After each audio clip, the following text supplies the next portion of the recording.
AC split untuk camper van ya. Kenapa kita pakai AC khusus untuk camper van kayak gitu? Karena kalau kita pakai AC yang untuk rumah atau AC portable kayak gitu, biasanya dia pakai freonnya, refrigerannya itu R32 atau R410. Nah, kalau R32 atau R410 itu rata-rata itu kan flammable ya, bisa terbakar, gampang terbakar. Jadi kalau ada kebocoran kayak gitu, kemungkinan untuk menyalanya itu lebih besar. Nah, makanya kita ini pakai AC yang khusus untuk camper van kayak gitu. Mereka rata-rata pakai freonnya itu untuk R134 ya.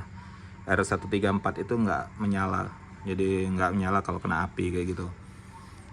Dan untuk teman-teman juga kalau misalnya mau pakai kulkas yang untuk rumah yang di camper van kayak gitu, nah ada tuh rata-rata yang pakai R-nya R134, ada tuh kalau kulkas kayak yang di apa namanya, yang kecil-kecil kayak gitu, ada yang R134. Jangan pakai yang R410 atau R32 karena itu bahaya ya, bisa menyala kayak gitu.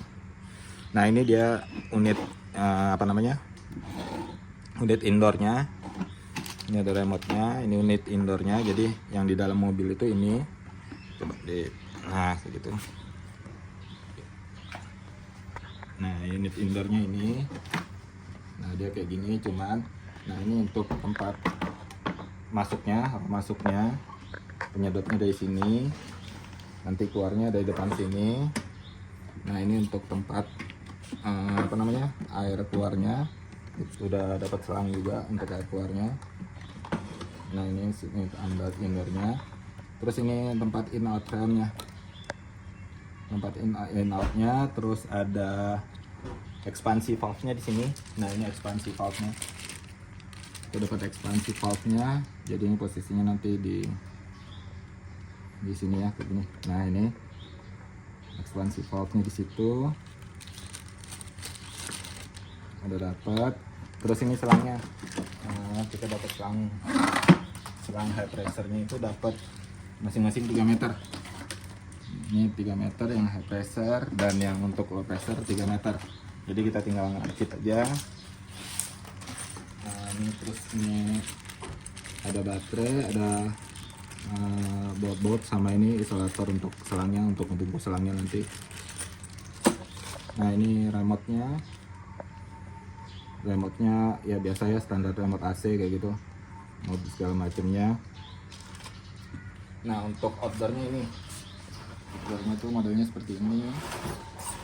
Nah, sebenarnya kalau untuk outdoor ini kita bisa apa namanya, kita bisa buka ya, kita tuker.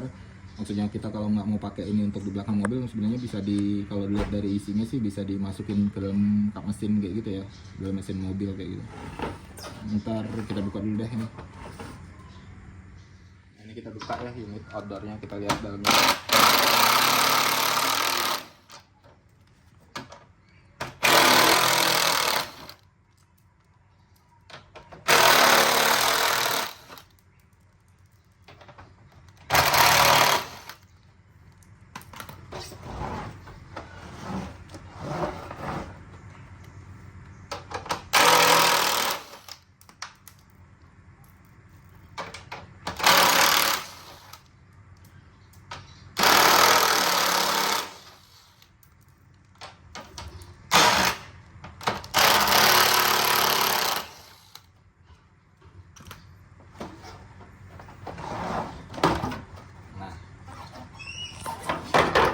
Nah, ini unit outdoornya ya.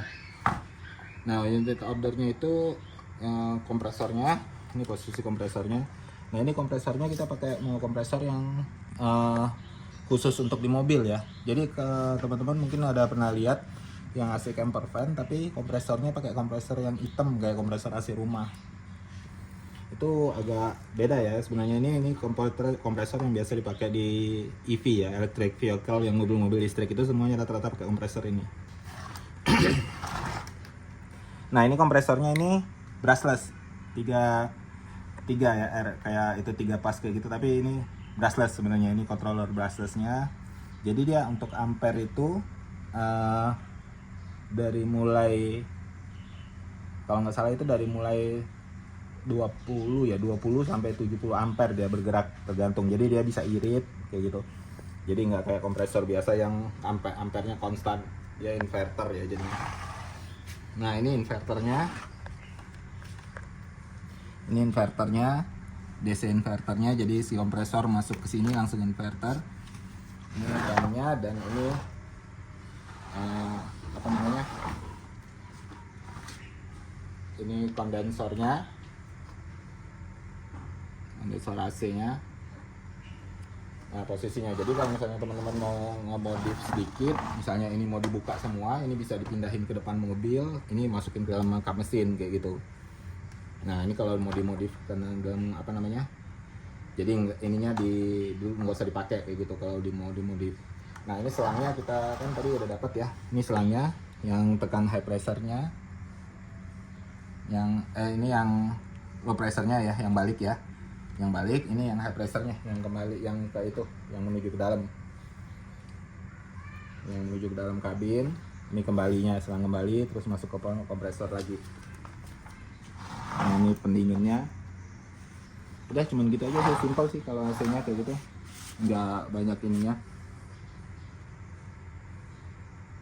Nah, ini kabelnya juga udah dapet ya, kabel ininya nih 3 meter totalnya. Ini yang gede, ini kabel listriknya, ini yang ke 12 voltnya ke DC nya. Nah, ini yang kecil kabel ke unit indoornya, ke unit indoor itu ya. Ini kabelnya yang kecil 3 meter juga, sama-sama 3 meter. Nah, untuk kompresornya tadi lupa ya, ini kompresornya 12 volt 600 watt ya, jadi sekitar 50 amperan ya pakainya itu kompresor ya, kompresor DC ya, inverter. Ini inverternya di sini. Nah, tadi oke. Nah, untuk pemasangan, jadi di kompresor udah diisi oli ya, olinya udah ada. Jadi teman-teman tinggal ngasih freonnya R134A itu 600 gram ya freonnya. Nah, pengisian freon itu dari sini nih nanti. Nah, di sini nih. Sorry, ini high pressure. Mana low pressure-nya? Bagian low pressure. Nah, di sini bagian low pressure-nya. Nah, low pressure, high pressure nanti harus pakai manifold ya, kayak yang alat yang tukang AC itu manifold pressure. Tapi yang untuk pengisian ya pasti dari sisi low pressure ya.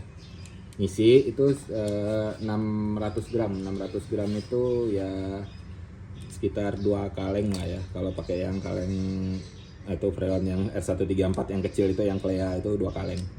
Nah, kalau ini sebelum pengisian teman-teman jangan lupa di vakum dulu, harus divakum karena sistemnya kan terbuka nih. Jadi sebelum diisi semuanya harus kita vakum dulu.